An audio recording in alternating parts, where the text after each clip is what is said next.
Yeah, I know this video is going to be a little bit different, but this is going to be a Wednesday's upload because from unseen circumstances, I'm going to have to upload this on Wednesday. Anywho, yeah, so I am a fan of pro wrestling, and this is a topic that has kept me interested, for such a long time, and CM Punk finally speaks on it about his, his tenure or how his experience was in AEW, right? After getting fired and then returning to the WWE and then getting injured again. Anywho, I'm just gonna react to it myself, and I know there's gonna be plenty of other wrestling channels out there who are probably who are already uploading it as I'm sitting here recording this video. But hey, I'm just gonna upload this on Wednesday, and I know I'm late, but I don't really give a fuck. All right, so this is him talking about the incident with Jack Perry at All In. I went to Tony, and I was just like, which Tony, by the way? Khan. Okay. And I was like, please handle that, like please. And he was like, what do you want me to do? And I was like, I'm not telling you what to do. Just be the boss, please. Like, I'm tired of this shit. Like I told you it was a mistake. And I told you separate shows wasn't going to work, and now we're all here, and, please. Yeah, so a bit of background context for the people that don't know. After the Brawl Out incident and after, his injury, when he returned to the company last year, Tony Khan had started up like a brand new show, and he added like a brand new show to AEW called Collision, and he was specifically gonna put like a CM Punk there. The show was literally made for CM Punk because that's how big of a draw he is, okay? And he was gonna separate him from like the Bucks and Kenny, right? This incident happened on Collision where him and Jack Perry got into it because CM Punk didn't want Jack Perry to use real glass, for like a certain spot, right? And Jack Perry felt some type of way. So at All In, at like the biggest pay-per-view that they have ever had, at the biggest pay-per-view, like in like the opening show, Jack Perry looks into the camera. And he's mocking CM Punk, saying, hey, yeah, this is like some real glass right here. And then he does a spot of where he gets suplexed into the glass, right? And this is what happens afterwards. Handle it. Because if you don't, you're not going to like the way I handle it. And so, yeah, he wants CM Punk to... Punk wants, Tony to handle it because, he's supposed to be a boss, but he wants to be everyone's friend. Handle it? No, he didn't handle it. Yeah. Yeah, he handled it. What happened? Jack came back from his match. I was the next match. I'm sitting there. And I got people with me. I'm not going to say who they are, because I got a lot of friends who work there, and I wish them all well, and I don't want them to be punished because they're friends with me. And I walk up to him, and I'm just like, Jack, why do you insist on doing this dumb internet shit, like on TV, And he's just like, well, if you got a problem about it, do something about it. And I was just like, man, come on, man. I'll fucking kill you. Like, what are we doing? And it just, it's like Chael says, sometimes you just can't let you get close. I thought I was doing a responsible thing. I didn't punch anybody. I just choked somebody a little bit. Samoa Joe was there, told me to stop, and then I quit. I turned to Tony and I said, this place is a fucking joke, man. You're a clown. I quit. I went to my room, and then Joe and Jerry Lynn came and got me, and they're like, let's just go out there and kill it. And I was just too fired up, and I'm fired up now, and I'm probably going to regret, talking about all this shit, but that's what happened. Okay, so for those that don't... Dude, no, you actually did go out and wrestle. Yes. Listen, so like the average person watching this that doesn't watch wrestling at all, it's just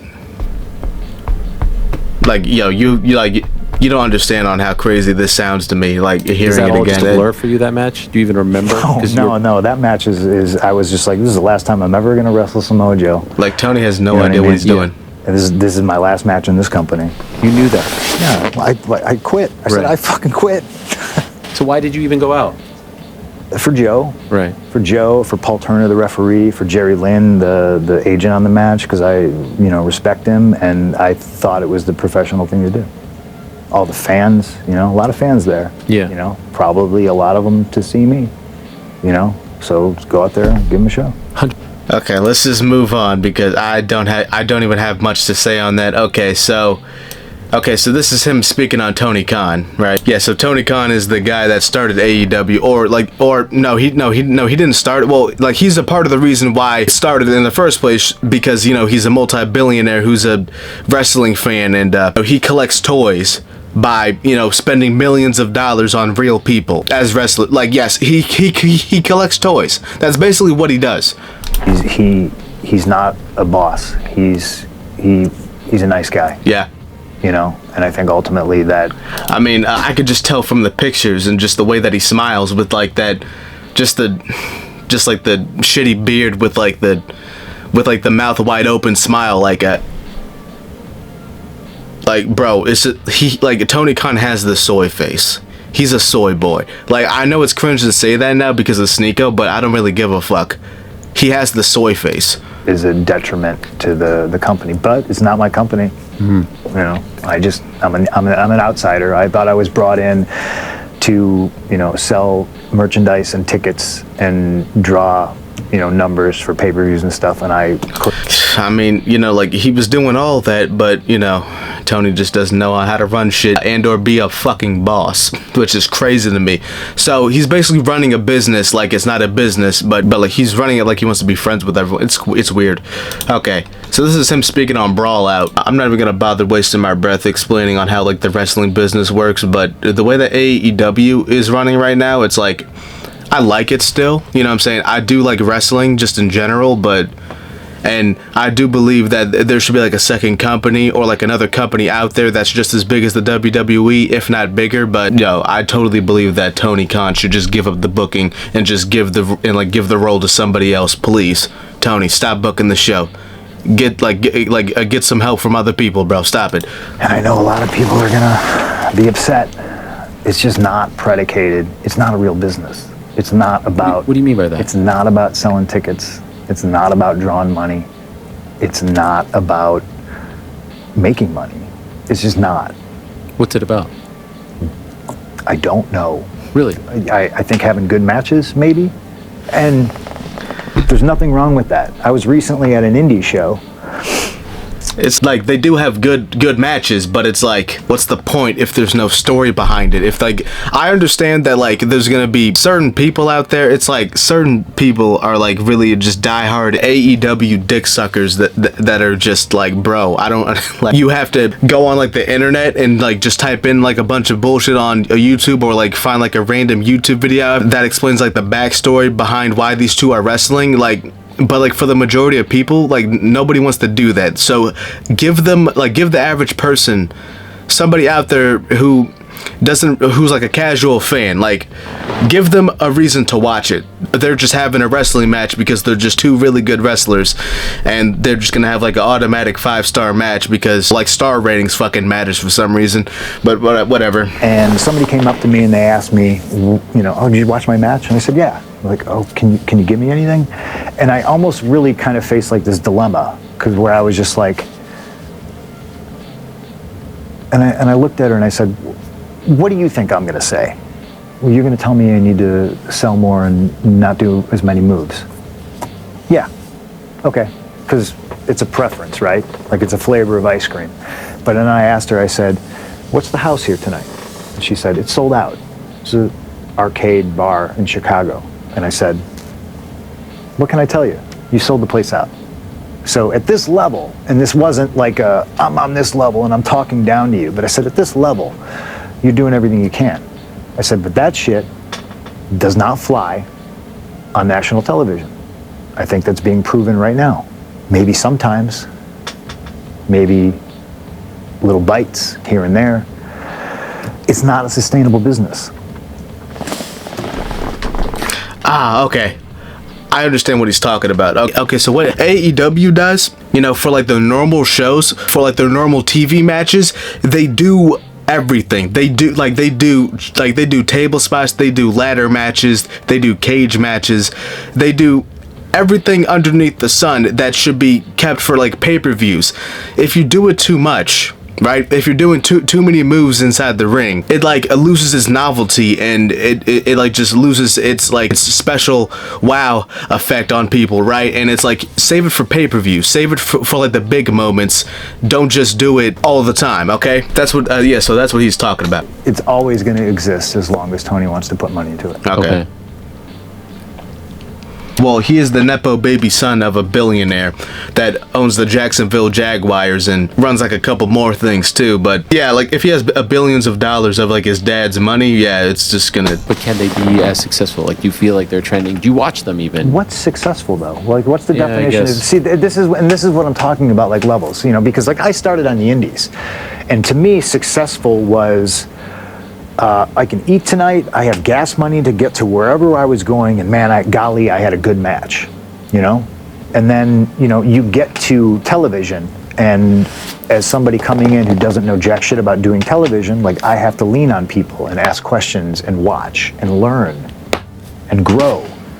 And a lot of people, I think, are still just stuck in that indie mindset. And again, it's where I came from. There's nothing wrong with it. But if you're more happy with some goof saying that you had a 5-star match and the building's a quarter full, we're not in the same business. 5-star match.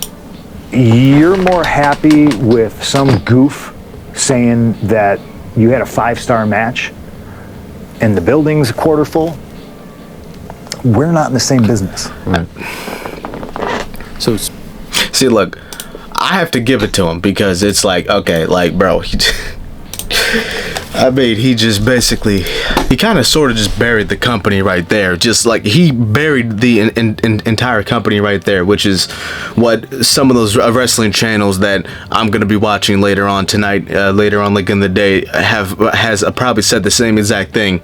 Like, yeah, bro, if it's like AEW doesn't sell out arenas anymore, except, you know, if it's like a big, you know, except if it's like a pay-per-view, that's like the only time where like they can fill up a building. But if it's like a normal TV match, you know what I'm saying, it's like a normal Dynamite or like a Rampage or a Collision show, it's like, bro, they're not selling that many tickets, and there's so many pictures out there that you can find of the arena being like what, like a quarter full. I mean, like the majority of the arena is just empty ass space, and it's just like, bro, you have to give people a reason to show up and watch your product, bro, and like instead of chasing star ratings like a damn crack whore. Anyways, fellas, if you're still watching this video, thank you. You know what I'm saying? Because I do like wrestling and everything, and I do like talking about shit like this, but I can't really make like a whole channel based off of it because it gets very annoying and nauseating. But you know, then I start to repeat myself over and over and over again. Again, it's like I'm more of like a casual fan. The only time when like I'm watching wrestling is if like something big is actually happening, and I don't really care about half like the mid card talent. You know, there's like a special few out there, you know, who are very talented and should be pushed, but.